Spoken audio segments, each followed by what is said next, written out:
Following are 7 of the more common phrases abusers use when they gaslight you, with an explanation to what they are trying to achieve by using it. Number 1. I never said or did that. The goal with this statement is to make you doubt your own memories and the abuse you suffered. When the narcissist denies that they said or did anything, they are also denying any responsibility for the consequences of their actions. At the same time, it invalidates any emotions you may have towards them. As the event never happened according to them, you have no right to be upset or angry with them. They will keep with their belief and claim you are imagining things. They may even on purpose move items around in the house, hide your car keys or phone, and so on, to make you believe you are going crazy. It will be hard for you to know what reality is and what you may be imagining. The fact that you remember something was said, or something the narcissist did, or where objects were, and what the narcissist now claims and where objects now are, will cause cognitive dissonance. This is when two opposite ideas are presented to your mind. Your mind cannot reconcile it and needs to make one false. As a narcissist often claims the hardest he or she is right, or the actual evidence, which is often fabricated, is in front of you, you start to believe in narcissist. Eventually, you will no longer trust your own memory and rely on the narcissist for what is real. This allows the narcissist to claim abuse never happened and that you are actually abusing them. You will be so distracted and doubting yourself that you will discard evidence that proves the narcissist is abusing you and manipulating you. You may not even believe other people, as you may doubt that you heard them right, as a narcissist will claim that you often mishear things. This tactic works due to the illusory truth effect. When something is repeated over and over, you eventually believe it, no matter if it's a lie.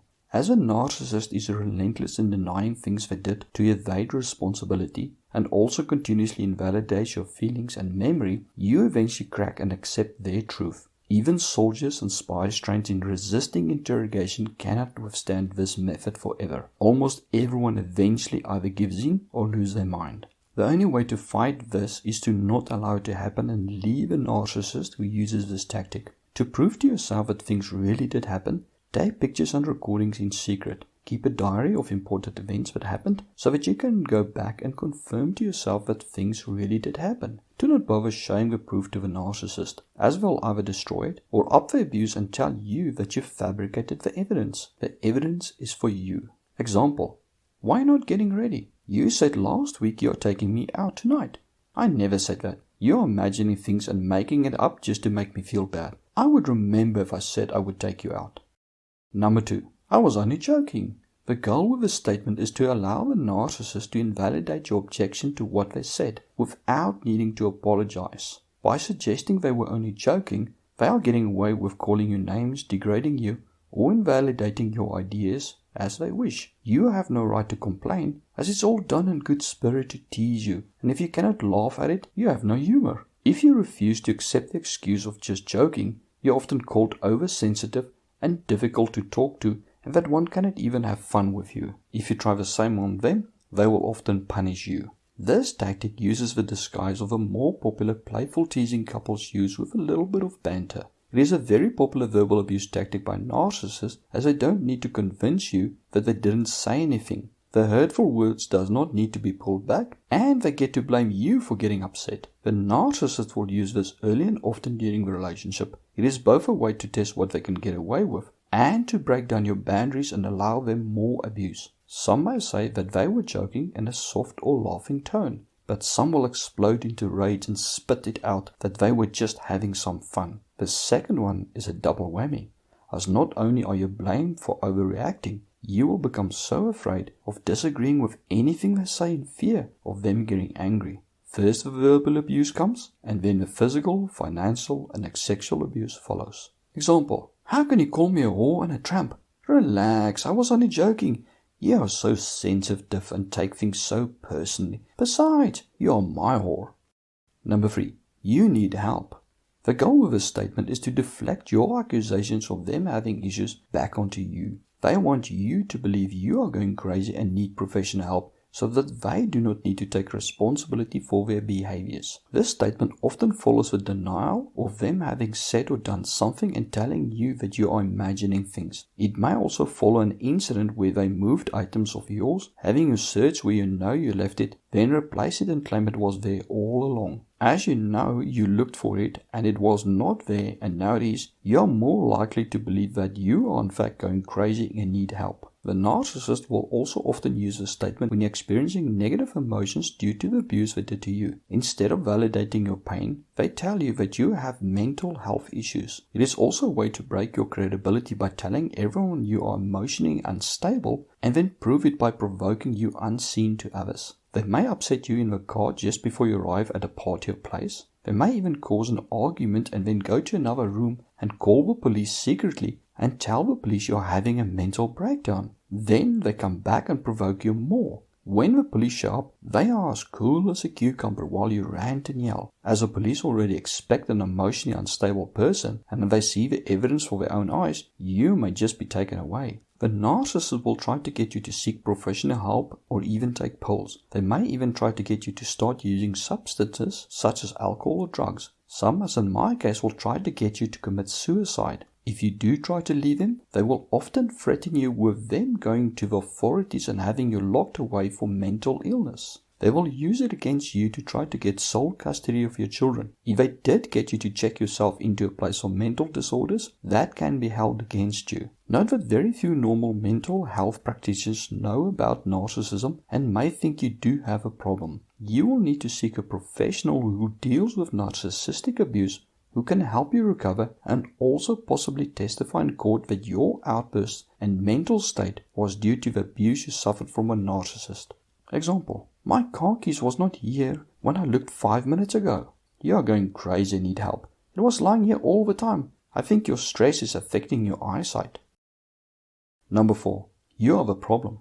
The goal of the statements is to deny responsibility for all the problems they caused and blame you for it.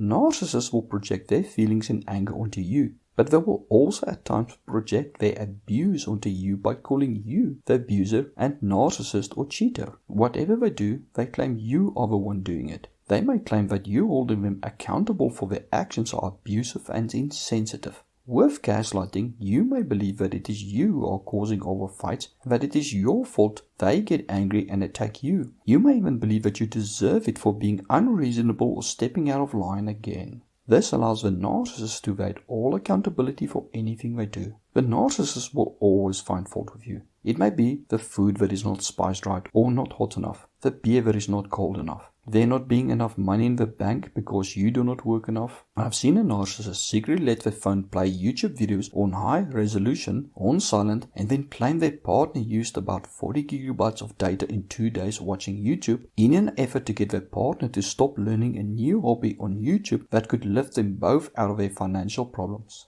Example: you are a liar and a cheat. That's rich coming from you. You are mentally unstable and an abuser. You constantly cause fights and problems. You are the problem, not me. Number 5. You are just jealous. The goal of this statement is to actually create envy in you for another person and becoming jealous and fearful that the other person will take the narcissist from you. The narcissist loves to make you believe that they can drop you at any moment if they want to. They will often degrade your looks or accomplishments and may even triangulate you with another person, saying that the other person is so much better than you and maybe the narcissist should leave you for him or her. They may even say that they are going to visit their girlfriend or boyfriend if you complain, or leave you for their lover when you question their actions. A job I worked at years back, the boss did the same. She would at each monthly meeting say that she has a stack of resumes of people just wanting to take our place. This way she got people to almost never complain, and if someone dared to push his or her luck, the person was fired on the spot. It is the same with a narcissist. They make you fear that you are not as desirable as you think you are and that the narcissist can replace you at any moment. Some will even get different partners to fight over the narcissist. They may date a few people at the same time, and if one complains, they will just drop the person and go visit the other person they are dating. And the narcissist makes sure all know about each other. The potential partners start to actively try to outdo the other person in a hope of getting the narcissist. In this way, they devalue you and get you to believe the narcissist is the best you will ever do and that it is your fault that they are sleeping around or misbehaving, and if you do not try harder, you will lose your last chance at love. Sometimes there is no other partner. It is a manufactured triangulation where they compare you to an imaginary person who always does everything for the narcissist and never complains. The narcissist may also turn it around and actively sleep around, but then claim the person they are seeing is just a friend that you are jealous of. That you are controlling and insecure and not trusting the narcissist. That thinking they would cheat on you is proof that you do not love them, and that you are actually cheating on the narcissist. Example: this is the third time you visited her this week. Wow, you're so insecure.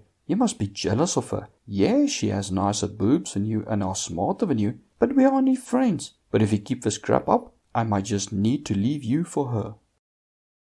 Number 6. You just cannot let things go, can you? The goal of this statement is for you to wipe the slate clean and forgive all they have done to you.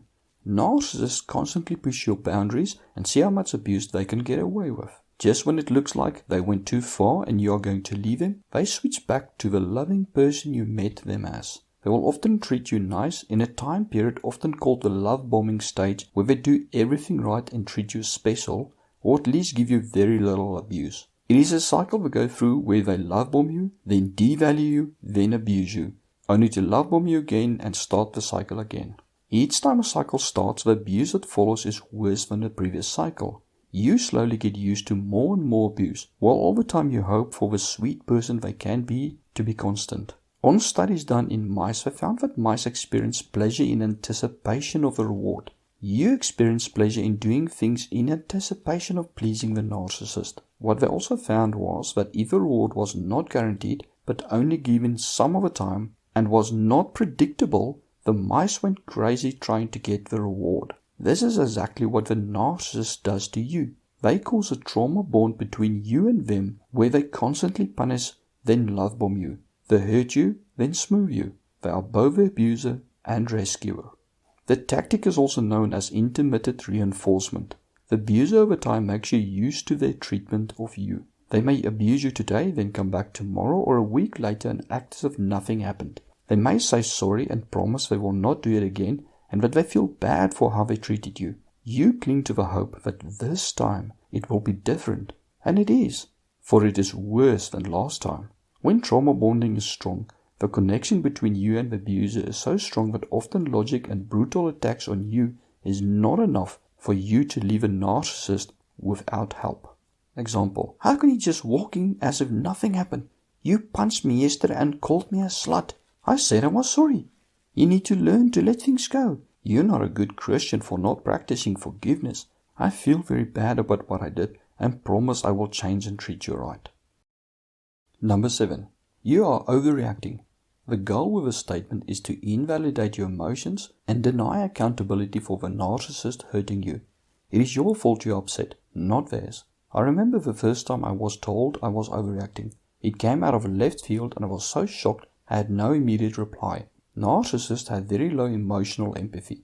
They do have cognitive empathy, so they do know when you are hurt, upset, angry, happy, and so on. The thing is, they don't care when you are in pain. The narcissist enjoys hurting you and getting you emotional. It makes them feel important and powerful that they can get you to react so emotionally. They turn things around and say that you are just too emotional or overreacting. They may also use it when you have legitimate fears. In this case, they invalidate your fears and concerns by saying you are making things out to be bigger than they are, or just fear-mongering and seeing problems they are not. When what you said would happen does, you are blamed for creating it by wishing it would happen or even sabotaging things just so that you can be right. When the narcissist claims you are overreacting, they claim that the abuse was not so bad and that you have no right to complain. When you start asking yourself if you are overreacting or oversensitive, you are most probably gaslit by a narcissist. A normal person will be sorry that they upset you and will try to correct the issue